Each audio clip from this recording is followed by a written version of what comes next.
लड़े वो वीर जवानों की तरह ठंडा खून फौलाद हुआ, लड़े वो वीर जवानों की तरह ठंडा खून फौलाद हुआ, मरते मरते मार गिराते तब भी देश आजाद हुआ। तो आइए दोस्तों, आज हम बात करने वाले हैं गांधी युग के पार्ट 4 के बारे में। पार्ट 3, पार्ट 2, पार्ट 1 हम बना चुके हैं। आज हम पार्ट 4 के बारे में बात करें। पार्ट 3 में हम बताए थे 1918 तक, आज हम बात करें 1919 में। 1919 में किस प्रकार से रॉलेट एक्ट लाया था अंग्रेजों ने, तो आज हम उसी के बारे में बात करने वाले हैं। तो चलिए सबसे पहले हम इसको बारे में चर्चा करते हैं, आप लोग ध्यान से देखिएगा। तो रॉलेट एक्ट कानून 1919 में लाया गया था। ये लाए थे अंग्रेजों ने लाए थे, और इन्होंने लाने के कारण था कि शक और संदेह पर भारतवासियों को गिरफ्तार कर लेता था। और ये कानून को गांधी जी बोले कि काला कानून है, ठीक है। लेकिन इसके विरोध करने के लिए, अच्छा, इसे लाया था कौन? तो याद रखें सिडनी रॉलेट ने लाया था। कौन लाया था? तो याद रखें सिडनी रॉलेट। सिडनी रॉलेट एक व्यक्ति था जो, और एक ये जज भी थे। इन्हीं का अध्यक्षता में ये लाया गया था रॉलेट एक्ट कानून। इसका पूरा नाम है कि anarchical and revolutionary act. Anarchical and revolutionary act. Anarchical and revolutionary act, इसका पूरा नाम क्या है? तो एनार्कल एंड रेवोल्यूशनरी एक्ट। इसमें यह था कि बिना दलील, बिना वकील, बिना अपील, बिना दलील, बिना अपील, बिना वकील। यानी कि जैसे मान लीजिए कोई अगर पुलिस गिरफ्तार किसी को करके लेकर जाता है, अगर वो दलील करेगा कि बात है, पहले बताओ तो भाई मेरा कारण क्या है कि तुम मुझे गिरफ्तार कर ली हो, वो कोई दलील नहीं चलेगा, ठीक है। अगर वो चाहे कि वकील हम लगाएं और हमें छूट जाए, तो अगर वकील के पास जाता था तो कहता कोई वकील नहीं, बिना वकील। फिर उसके बाद अगर कोर्ट में गया, हाई कोर्ट में गया, बोला कि अपील करेंगे, कोर्ट डायरेक्ट बोलता था कोई अपील नहीं होगा। इस प्रकार से ये काला कानून इन्होंने अंग्रेजों ने रॉलेट एक्ट कानून जारी कर दिया था, और भारतवासियों को शक और संदेह पर गिरफ्तार करते जा रहा था। और गांधी जी ये चीज़ को बोले थे कि ये काला कानून है, और भारतवासियों ने इसे विरोध भी किया। श्रद्धानंद ने एक आंदोलन चलाया था, कर मत दो आंदोलन। याद रखिए, कर मत दो आंदोलन का नारा दिया था सुभाष चंद्र बोस ने। किसने दिया था? सुभाष चंद्र बोस ने। लेकिन कर मत दो आंदोलन चलाया था किसने? श्रद्धानंद ले रहे थे। तो ये श्रद्धानंद ने क्या किया कि एक आंदोलन चलाए। लेकिन याद रखिएगा कि कर मत दो आंदोलन का नारा किसने दिया था? तो याद रखिए, कर मत दो आंदोलन का नारा दिया तो सुभाष चंद्र बोस ने। कहाँ दिया था? ये सबसे पहले बारदोली सत्याग्रह में। बारदोली सत्याग्रह हुआ था जून 1928 ईस्वी में। आप लोग ये चीज़ याद रखना बहुत जरूरी, एग्जाम के पॉइंट ऑफ व्यू से बहुत जरूरी है। रॉलेट एक्ट कानून 8 मार्च 1919 को लागू कर दिया गया था। चलिए अब आगे हम चलते हैं। अमेरिका का नारा था कि no tax without representative. America ससुरा अलगे उठ पुटांगे। अमेरिका कहता था ब्रिटेन के कि तोरा हम टैक्स तब देंगे जब इंग्लैंड में अमेरिका के आदमी कोई प्रधानमंत्री बैठेगा तब। ये ससुरा इंग्लैंड का ये कौन चीज उठपुटांग बक रहा है कि ऐसे कैसे हो जाएगा कि इंग्लैंड में अमेरिका के प्रधानमंत्री बैठेगा? तो डायरेक्ट कहता कि नो टैक्स विदाउट रिप्रेजेंटेटिव, मैं तुम्हें टैक्स नहीं दूंगा। इस प्रकार से अमेरिका के अजीबे था। जैसे मान लीजिए कि भारत अगर ये बात कह दे कि नहीं कि हाँ तुम मेरे आकर के शासन को, ठीक है, कि अंग्रेज ने हमारे देश पर शासन कर रहा था उस टाइम। लेकिन अगर भारतवासियों बोलते कि ब्रिटेन में मेरा प्रधानमंत्री बैठेगा तब ससुर हम टैक्स देंगे, है कि नहीं, तब बवाल छेड़ दे। लेकिन उस समय हमारा उतना सही नहीं था इसलिए। लेकिन अमेरिका का नारा था no tax without representative. Rowlatt Act कानून 8 मार्च 1919 को लागू हुआ था। और 9 अप्रैल रामनवमी के दिन त्यौहार था। वो कहाँ? तो पंजाब में, याद रखिएगा। और 10 अप्रैल को किचलू और डॉक्टर सत्यपाल, 10 अप्रैल को किचलू और डॉक्टर सत्यपाल को गिरफ्तार कर लिया। पंजाब के 2 प्रमुख नेता को, जिक्रा में सबसे ज़्यादा क्या हुआ कि विरोध उन लोगों पंजाब के व्यक्तियों ने बहुत ज़्यादा क्या किए? विरोध किए। और 10 अप्रैल 1919 को पंजाबे जा रहे थे गांधी जी, तो गांधी जी को गिरफ्तार कर लिया था। याद रखिए, पलवल स्टेशन पर ब्रिटिश ने क्या कर लिया था कि 10 अप्रैल 1919 को गांधी जी को भी गिरफ्तार कर लिया था। याद रखिए, 10 अप्रैल 1919 को पंजाब के 2 प्रमुख नेता थे जिन्हें गिरफ्तार कर लिया। क्या नाम था? सैफुद्दीन किचलू और डॉक्टर सत्यपाल। ये दोनों को जैसे ही गिरफ्तार किया अंग्रेजों ने, पंजाब के जितना भी आदमी थे, जितना भी व्यक्ति थे, इन्होंने क्या किया कि विरोध कर दिया कि हमारे मेन प्रमुख नेता के गिरफ्तार कर लिए। और इनका विरोध में पूरा खड़ा हो गए। किनके विरोध? अंग्रेज के विरोध में। और पूरा ये आंदोलन करना शुरू कर दिया। गांधी जी को भी 10 अप्रैल 1919 को पलवल स्टेशन पर ब्रिटिश ने गिरफ्तार कर लिया। गांधी जी भी जा रहे थे पंजाब, ठीक है, पंजाबे जा रहे थे। लेकिन ये पलवल स्टेशन पर इन्होंने ब्रिटिश ने क्या किया? गिरफ्तार कर लिया। और 13 अप्रैल 1919 को जलियांवाला बाग हत्याकांड हुआ। अमृतसर, कहाँ हुआ था? काल बैसाखी के दिन, कौन सा दिन? काल बैसाखी। बैसाखी दिन अप्रैल के महीना में आता है। उसी काल बैसाखी के दिन क्या हुआ था? ये कांड हुआ था 13 अप्रैल 1919 को, जलियांवाला बाग हत्याकांड। ये एक जगह का नाम है, वो पंजाब में पड़ता है, पंजाब अमृतसर में, और वहीं पास ये कांड हुआ था। हंसराज ने ब्रिटिश को बताया कि हंसराज चोट्टा, कमीना, गधा, बोका, ई ससुरा एक नंबर के बकलोल था। ई ससुरा चमचागिरी, अंग्रेज के औलाद था। हमारा लग रहा था कि दोगला पंथी वाला आदमी था। ई चोट्टा क्या किया कि अंग्रेजों के जाके बता दिया कि सुन कि देख अंग्रेज, तोहार जो बनाया कानून है ना, ये सब उल्लंघन कर रहा है। और सब लोग आकर के एक जगह इकट्ठा हो गए हैं। और उधर से ससुरा जनरल ओडायर और ससुरा जनरल ओडायर और फिर आर डायर को आदेश दे दिया। मॉन्टेग्यू जेम्स फोर्ड सुधार अधिनियम कब आया था? तो याद रखें 1919 में। और उस समय पूरा भारत के गवर्नर जनरल जो थे, भारत के गवर्नर जनरल कौन थे? जेम्स फोर्ड थे। कौन थे? भारत के गवर्नर जनरल कौन थे? James Ford. और पंजाब के गवर्नर जनरल कौन थे? O Dyer. कौन थे? O Dyer. अभी चोट्टा हंसराज अपने बाप को जाके बता दिया। कौन? ओ डायर को बोल दिया कि देखिए आप जो कानून बनाए हैं ना, उसका उल्लंघन कर रहा है भारतीय लोग। अभी जाके बोल दिया। ओ डायर तुरंत पंजाब में आया और Gorkha regiment brigadier R Dyer को क्या किया? भेज दिया, आदेश दे दिया। और ये निहत्थे लोगों पर क्या कर दिया? गोली चला दिया। कौन? ब्रिगेडियर ओ डायर ने क्या किया कि निहत्थे लोगों पर गोली चला दिया और लोग बहुत सारे मर गए। इस प्रकार से था कि जैसे मान लीजिए कि रास्ता सिर्फ एक ही को निकले वाला था। रास्ता क्या था? एक ही को, और पूरा गोले से बड़ा बड़ा क्या था? दीवार था। पूरा बड़ा बड़ा क्या था? दीवार था, और बीच में कुआं था। सोचिए। और इस समय बहुत सारे लोग क्या किए? ये बोका Gorkha regiment brigadier R Dyer ने गोली चला दिया और बहुत सारे निहत्थे लोगों को क्या कर दिया? गोली से मार दिया। बहुत सारे ऐसे लोग हुए जो हार्ट अटैक से मर गए, और बहुत सारे ऐसे लोग जो थे से कुएं में कूद के मर गए, और बहुत सारे ऐसे जो लोग थे जो चप के मर गए। तो बताइए, रास्ता एगो मात्र, इस रास्ता से एक ही को व्यक्ति निकल सकता है। तो बताइए कितना व्यक्ति निकलेगा? और ये निकल और हजारों हजार की संख्या में मर गए।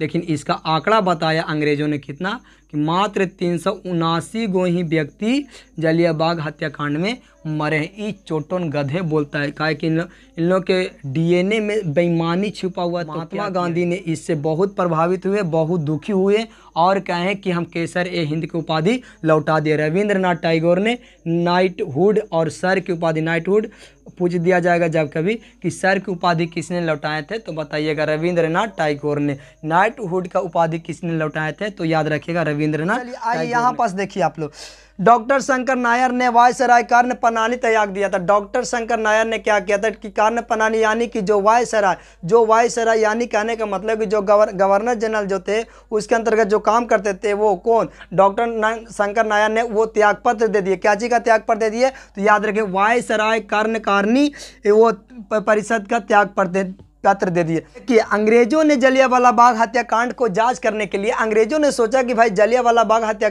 जैसे मान लें कि उस जिस समय जलियांवाला बाग हत्याकांड इन्होंने किया था अमृतसर काल बैसाखी के दिन, उसी दिन इन्होंने काल बैसाखी के दिन अमृतसर में एक जगह जलियांवाला बाग हत्याकांड वहीं पास किया था। वहाँ पास जानवे करते कि निहत्थे लोगों पर गोली चलाया गया था। और ये आंकड़ा बताया, हंटर आयोग के माध्यम से बताया कि जाँच किया था, कहा कि 379 लोग मारे गए। लेकिन जब यह डॉक्टर शंकर नायर ने इसको पास आए वायसराय, उस समय के कौन थे? जो जेम्स फोर्ड था। जेम्स फोर्ड से उस समय भारत के गवर्नर जनरल थे, वो जेम्स फोर्ड थे। जब इनको जेम्स फोर्ड के पास आए तो बताएं कि देखिए ये गलत है। तो कहा कि क्या हुआ, कुछ लोग तो मारे गए हैं।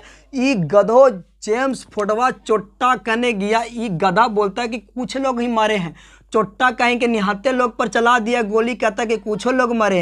ये तो और बकलोल था। अब ये शंकर नायर ने क्या किया? वायसराय कार्यकारिणी परिषद के ये त्यागपत्र दे दिए थे और अंग्रेजों ने हंटर आयोग का गठन किया और ये जलियांवाला बाग हत्याकांड के जांच करने के लिए ये लाएंगे। लेकिन ये हंटर आयोग जब भी किए तो कहे कि देखिए हंटर आयोग तो जांच करेगा, लेकिन एक इधर कांग्रेस की तरफ से जांच करने के लिए मदन मोहन मालवीय समिति का गठन किया गया 1919 में भी। ये भी एक जलियांवाला बाग हत्याकांड के जांच करने के लिए ही था। तो जब ये हंटर आयोग जांच करके आए तो बोला कि वहां पर अमृतसर में हत्या गोली इसलिए चलाया गया था, आर डायर ने इसलिए चला दिया कि कहा कि उन्हें ये बताया, हंटर आयोग बोला कि वहाँ पर उद्यम ज़्यादा मचा रहे थे, ज़्यादा वो हलचल कर रहे थे, तो इन्होंने क्या किया कि आर डायर ने गोली चला दिया। ये जब मदन मोहन मालवीय समिति का जब जांच किए तो बताया कि ऐसा कोई बात है, वहाँ पास तो एक लाठी डंडा कुछ भी नहीं था, कोई वैसा उद्यम नहीं कोई मचा रहे थे। अब ये गधा हंटर आयोग भी झूठ बोला। अब हंटर आयोग जांच करने के लिए अंग्रेजों ही थे, तो अंग्रेजों के तो डीएनए में से पूरा झूठ और बेईमानी है, तो इन्होंने तो बोलेगा ही। तो मदन मोहन मालवीय समिति बोला कि ये गलत है। तो उधम सिंह उस समय क्या था, उधम सिंह उस समय 5 साल की उम्र था। अब ये देखा कि किस प्रकार से ये कौन जनरल ओडायर ने हमारे निहत्थे भारतवासियों हिंदुस्तानियों पर ये क्या किया कि हमला कर दिया है, और ये झूठ मूठ के बोलता है कि ये हुड़दम मचा रहा था। उस समय ये देखा और वो छोटे बच्चे थे, उनको उतना भी ध्यान नहीं था, 5 साल की उम्र था, और वो उसी समय शपथ ले लिया और बोला कि जनरल ओडायर तुम तब तक नहीं मरेगा जब तक मैं तुम्हें नहीं मारूंगा, यमराज भी तुम्हें मौत नहीं दे सकता, जब भी तुम मरेगा जनरल ओडायर तो मेरा ही हाथ से मरेगा। जब जनरल ओडायर यहाँ से क्या किया, ये जेम्स फोर्ड ने क्या किया कि हाँ थोड़ा बहुत तो गलती किया है, और इन्हें क्या कहते सस्पेंस करके भेज दिया ब्रिटेन। और जब जैसे ही जनरल ओडायर ब्रिटेन गया, वहाँ स्वागत के लिए उन्हीं के देशवासी, उन्हीं के लोग पूरा खड़े थे, और उनको गिफ्ट में दिया गया कि आप ठीक किए हैं, भारत में मारे हैं तो ठीक है। अब इसको पता चला था तो पूरा विरोध किया था भारतवासियों ने कि यहाँ देखिए कि वहाँ वो गया और इनको स्वागत किया गया, और वहाँ जब स्वागत किया तो उनको स्वागत में तलवार दिया गया था, तलवार मतलब इस प्रकार से। और उधम सिंह ने आती कसम खा लिया था कि मैं जब तक नहीं, मैं जनरल ओडायर को मार कर ही मरूंगा। और ये जनरल ओडायर को कब 1940 में 26 साल की उम्र में, और ये अच्छे खासे व्यक्ति थे, इंग्लिश बोले, बहुत फ्रंट इंग्लिश बोलते थे, बहुत अच्छा इंग्लिश भी बोल जानते थे।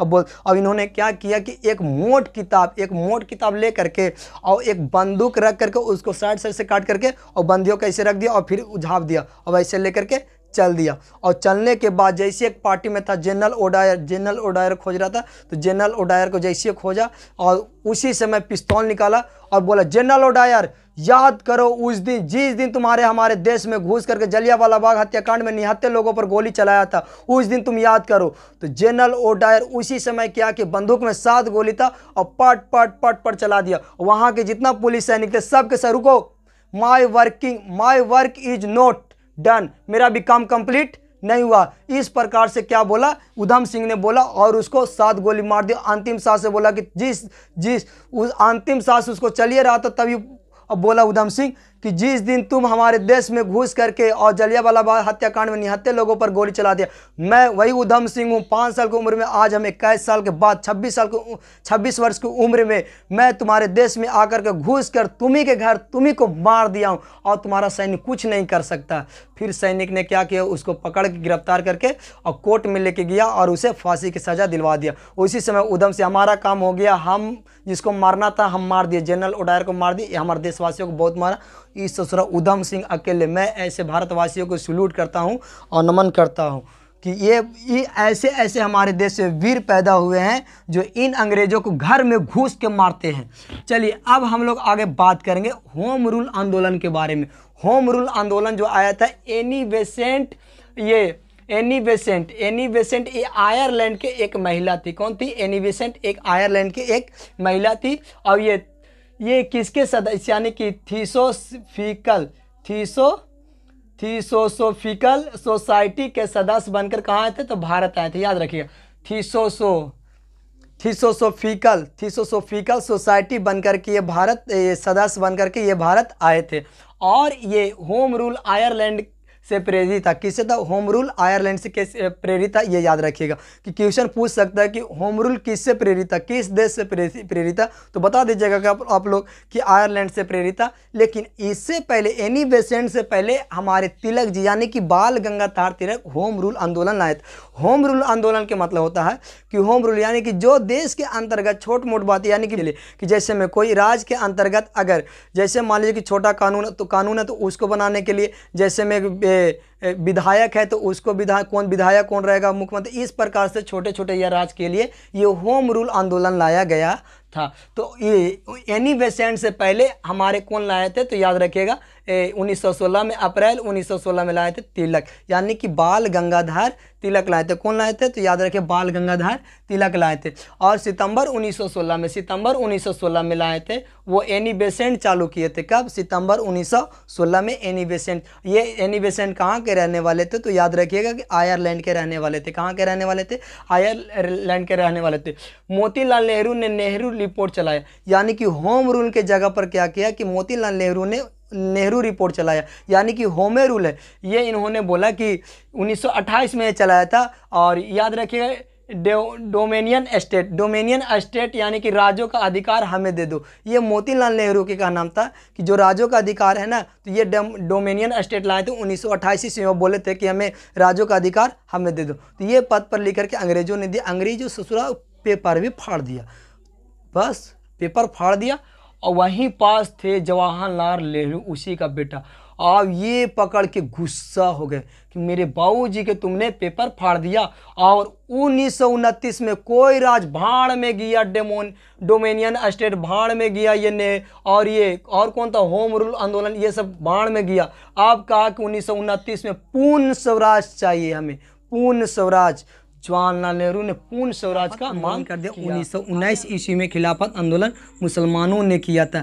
दिल्ली में मोहम्मद अली और शौकत अली ने बहुत बड़ा प्रोग्राम किया। उस समय दिल्ली के सबसे बड़े मैदान फिरोज शाह कोटला मैदान में बहुत बड़ा आंदोलन, उसमें भाषण दिए कि आप मुसलमानों डरो नहीं, आप अकेले नहीं, पूरा दुनिया आपके साथ है, आप कभी झुक नहीं सकते। इस प्रकार से गांधी जी ने बोले और बोल करके उनके क्या किया कि समर्थन किया। और इन्होंने खिलाफत आंदोलन शुरू कर दिया। किन के प्रति? अंग्रेज के प्रति। और उसी समय क्या किए कि गांधी जी ने फिर देखे कि चलिए चंपारण में, जितने 1917 में चंपारण में क्या हुआ था, 1917 में चंपारण सत्याग्रह किए थे, तो किसानों इसको साथ थे। अहमदाबाद मिल मजदूर कि अहमदाबाद के मिल मजदूर भी इसके साथ हो गए हैं गांधी जी के साथ। 1917 में खेड़ा सत्याग्रह भी, किसान भी इसके साथ हो गए। खिलाफत आंदोलन, मुसलमान लोग अंग्रेजों के प्रति पूरा खिलाफ हो गए। और रॉलेट एक्ट कानून आया तो पूरा कई ऐसे भारतवासियों, कई ऐसे लोग थे, मुसलमान भी लोग थे जो क्या कि अंग्रेजों के विरोध थे। तो मुसलमान गांधी ने सोचे कि सब तो मेरे साथ हो गए हैं, देखिए सब लोग, अब ऐसा करते हैं एक आंदोलन शुरू करते। तो महात्मा गांधी 1920 में असहयोग आंदोलन शुरू कर दिए थे। तो असहयोग आंदोलन हम नेक्स्ट पार्ट में देखने वाले हैं। तो आज के वीडियो में बस इतना ही। जय हिंद, जय भारत। मिलते हैं नेक्स्ट वीडियो में।